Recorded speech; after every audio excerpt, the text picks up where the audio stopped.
किसान रामू और उसकी सादगी। बहुत समय पहले की बात है।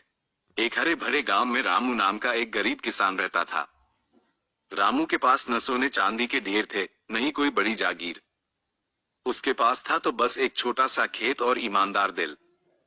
हर सुबह सूरज निकलने से पहले रामू उठ जाता, बैलों को चारा देता, हल उठाता और खेत की ओर चल पड़ता। गांव वाले कहते थे, रामू मेहनती तो है, लेकिन उसकी किस्मत बहुत कमजोर है। फिर भी रामू कभी शिकायत नहीं करता।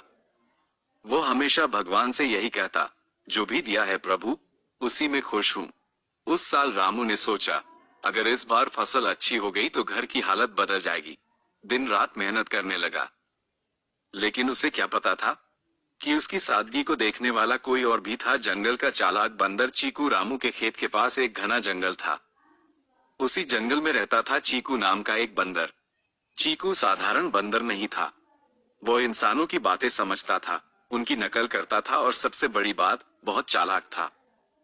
जंगल के जानवर उससे डरते थे, क्योंकि चीकू हर किसी को अपने फायदे के लिए इस्तेमाल करता था। एक दिन पेड़ पर बैठा बैठा चीकू ने रामू को देखा। वो मन ही मन बोला, अरे, यह इंसान तो बड़ा सीधा लगता है। अगर इससे दोस्ती कर ली तो पेट भर खाना मिलेगा। चीकू ने कई दिनों तक रामू पर नजर रखी। उसकी सादगी, उसका अकेलापन और उसकी मेहनत। चीकू समझ गया, यही सही मौका है। जहां लालच होता है, वहीं से धोखे की कहानी शुरू होती है।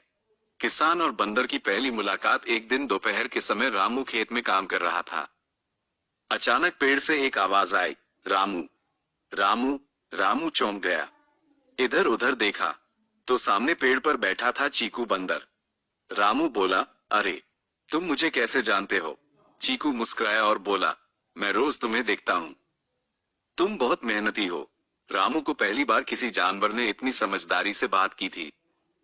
चीकू बोला, मैं तुम्हारा दोस्त बनना चाहता हूँ। मैं तुम्हारे खेत की रखवाली करूंगा। भोला रामू खुश हो गया। उसने चीकू को थोड़ा खाना दिया। चीकू ने मन ही मन सोचा, पहला कदम सफल हुआ। लेकिन रामू यह नहीं जानता था कि ये दोस्ती आगे चलकर उसकी सबसे बड़ी परीक्षा बनने वाली है। क्या बंदर सच में दोस्त बनेगा, या यही दोस्ती किसान को दरबार तक ले जाएगी? बंदर का भरोसा जीतने का खेल। अब चीकू रोज रामू के खेत आने लगा। कभी पेड़ से फल तोड़कर देता, कभी कौवों को उड़ाता, कभी फसल पर बैठने वाले जानवरों को भगाता। गांव वाले हैरान थे, आजकल रामू की फसल सुरक्षित कैसे रहने लगी? रामू गर्व से कहता, मेरा दोस्त है चीकू, वही रखवाली करता है। धीरे धीरे रामू चीकू पर पूरा भरोसा करने लगा। अब वो खेत पर ज्यादा समय नहीं देता था। चीकू मन ही मन हंसता, इंसान भरोसा करे, बस यही तो चाहिए। भरोसा जब अंधा हो जाए तो धोखा दरवाजा खटखटाने लगता है। किसान का बड़ा सपना। उस साल फसल बहुत अच्छी थी। रामू खुश था। उसने सपने देखने शुरू कर दिए। इस बार अनाज बेचूंगा, घर ठीक कराऊंगा और माँ के लिए दवाई लाऊंगा। रामू ने अपनी सारी उम्मीदें इसी फसल पर टिका दी। एक रात वो चीकू से बोला, दोस्त, अब मेरी किस्मत बदलने वाली है। चीकू मुस्कुराया, लेकिन उसके मन में कुछ और चल रहा था। अगर यह फसल मेरी हो जाए तो जंगल का राजा मैं बन जाऊं। सपनों के पीछे लालच छुपा बैठा था। बंदर की पहली चोरी। एक रात जब पूरा गांव सो रहा था, चीकू चुपचाप खेत में आया। उसने थोड़ी सी फसल छुपाकर जंगल में ले जाना शुरू कर दिया। अगली सुबह रामू ने देखा, फसल थोड़ी कम थी। रामू बोला, शायद जानवरों ने नुकसान किया होगा। और चीकू सीधे उसकी आंखों में देखकर बोला, हाँ दोस्त, मैंने भी देखा था, कुछ जंगली सूअर आए थे। रामू ने बिना सोचे चीकू की बात मान ली। पहला झूठ हमेशा सबसे आसान होता है। दोस्ती में दरार। दिन बीतते गए, लेकिन रामू की फसल हर रोज थोड़ी थोड़ी कम होती जा रही थी। अब रामू को मन में शक होने लगा। एक शाम उसने चीकू से पूछा, दोस्त, क्या तुम सच बोल रहे हो? फसल रोज क्यों घट रही है? चीकू गुस्से में बोला, अगर मुझ पर भरोसा नहीं तो दोस्ती भी खत्म। रामू चुप हो गया।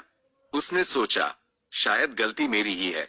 जहां सवाल पूछे जाएं, वहीं झूठ नाराज हो जाता है। बंदर की बड़ी चाल। अब चीकू ने अपनी सबसे बड़ी चाल चली। एक रात उसने अकेले चोरी नहीं की, उसने पूरे जंगल के बंदरों को बुला लिया। देखते ही देखते रामू की मेहनत एक ही रात में उजड़ गई। सुबह जब रामू खेत पहुंचा तो जमीन पर बैठकर रो पड़ा। सब खत्म हो गया। पेड़ पर बैठा चीकू हंस रहा था। जब लालच हद पार कर जाए तो तबाही तय होती है। गांव की पंचायत, गांव वाले इकट्ठा हुए। पंचायत लगी। रामू ने रोते हुए कहा, मेरी फसल इस बंदर ने नष्ट कर दी। चीकू बोला, मैं तो रखवाली करता था। ये किसान झूठ बोल रहा है। कुछ लोग रामू के साथ थे, कुछ चीकू के। पंच बोला, हम जानवर को सजा कैसे दें, और मामला वहीं अटक गया। जब गांव न्याय न कर पाए तो रास्ता दरबार तक जाता है। दिल्ली जाने का फैसला उस रात रामू सो नहीं पाया। उसे किसी ने कहा, दिल्ली चलो, अकबर बादशाह न्याय करते हैं। सुबह रामू ने अपनी गठरी बांधी। वो बोला, अब फैसला दरबार में होगा। चीकू ये सुनकर चिंता में पड़ गया। अगर बीरबल आ गया तो मेरा खेल खत्म। अब कहानी पहुंचने वाली है अकबर के दरबार में। अकबर का भव्य दरबार, दिल्ली का लाल किला। सुबह का समय, नगाड़ों की आवाज। जहांपना अकबर दरबार में पधार रहे हैं। दरबारियों की कतारें, सैनिकों की तलवारें चमक रही थी। सोने के सिंहासन पर अकबर बादशाह विराजमान हुए। रामू पहली बार इतना बड़ा दरबार देख रहा था। उसके हाथ कांप रहे थे, लेकिन दिल में न्याय की उम्मीद थी। अकबर ने गंभीर स्वर में कहा, आज किसकी फरियाद है? यह वही दरबार था जहां सच कभी हारता नहीं था। किसान की फरियाद। रामू आगे बढ़ा। उसकी आंखों में आंसू थे। जहांपना, मैं एक गरीब किसान हूं। मेरी पूरी फसल एक बंदर की चाल से नष्ट हो गई। दरबार में खुसर फुसर शुरू हो गई। अकबर ने पूछा, क्या तुम्हारे पास कोई गवाह है? रामू बोला, जहांपना, मेरी मेहनत ही मेरी गवाही है। अकबर थोड़ी देर सोच में पड़ गए। उस बंदर को दरबार में पेश किया जाए। अब सच्चाई की परीक्षा खुद दरबार में होने वाली थी। बंदर की दरबार में पेशी। अचानक दरबार के दरवाजे खुले। सैनिकों के साथ चीकू बंदर अंदर आया।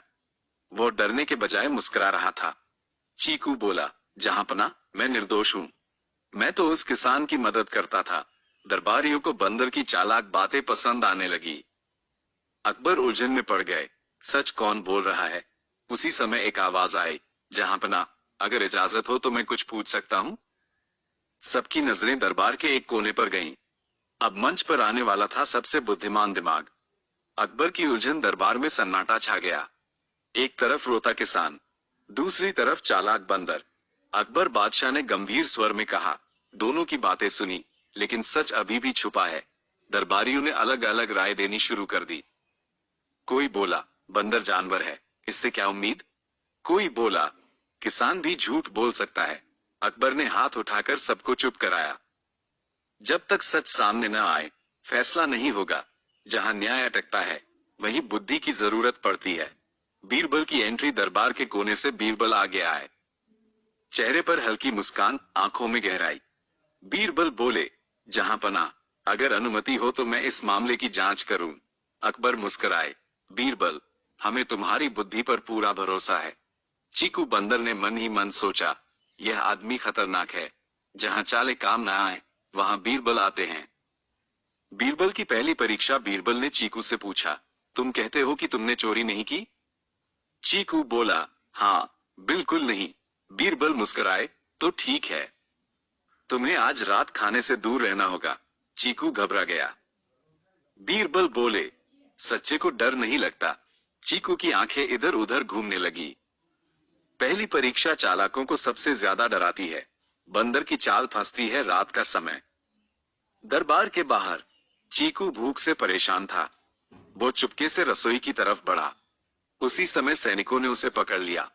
सुबह बीरबल बोले, जहांपना, सच्चा इंसान परीक्षा में नहीं गिरता। चीकू चुप था।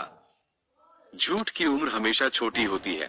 सच्चाई का खुलासा। बीरबल ने दरबार में कहा, ये बंदर सिर्फ चोर नहीं, बल्कि झूठा भी है। उन्होंने जंगल के बंदरों को बुलवाया। सच्चाई सामने आ गई। चीकू ने सिर झुका लिया। रामू की आंखों में आंसू थे, इस बार राहत के। अकबर बोले, न्याय अब अधूरा नहीं रहेगा। सच चाहे देर से आए, लेकिन आता जरूर है। बंदर की सजा या सुधार। दरबार में सन्नाटा था। सबकी नजरें अकबर बादशाह पर टिकी थी। अकबर ने गंभीर स्वर में कहा, चीकू, तुमने लालच में आकर एक ईमानदार किसान को नुकसान पहुंचाया। चीकू कांपते हुए बोला, जहांपना, मुझसे गलती हो गई। मुझे माफ कर दीजिए। बीरबल आगे आए और बोले, जहांपना, सजा ऐसी हो जो सुधार भी करे। अकबर ने फैसला सुनाया, चीकू, तुम्हें जंगल में रहकर हर साल किसान रामू के खेत की रखवाली करनी होगी। सच्ची सजा वही होती है जो इंसान को बेहतर बनाए। किसान को न्याय। अकबर ने रामू की ओर देखा। रामू, राजकोष से तुम्हें नई फसल के लिए बीज और सोना दिया जाएगा। रामू की आंखों से खुशी के आंसू बहने लगे। वो बोला, जहांपना, आज मुझे मेहनत का फल मिल गया। पूरा दरबार तालियों से गूंज उठा। न्याय केवल सजा नहीं, हौसला भी देता है। अकबर का अंतिम संदेश। अकबर बादशाह ने दरबारियों की ओर देखा और बोले, याद रखो, लालच सबसे बड़ा दुश्मन है और ईमानदारी सबसे बड़ी ताकत। उन्होंने बीरबल की ओर देखकर कहा, तुम्हारी बुद्धि ने आज फिर न्याय बचा लिया। बीरबल मुस्कुराए। जहां अकबर का न्याय और बीरबल की बुद्धि हो, वहां अन्याय टिक नहीं सकता। कहानी की सीख। कई साल बीत गए। रामू का खेत अब हरियाली से भर गया। चीकू अब सच्चा रखवाला बन चुका था। गांव वाले कहते थे, जिसने धोखा दिया वही अब सुरक्षा करता है। इस कहानी से हमें सीख मिलती है, लालच विनाश लाता है, ईमानदारी देर से सही जीतती जरूर है। कहानी समाप्त।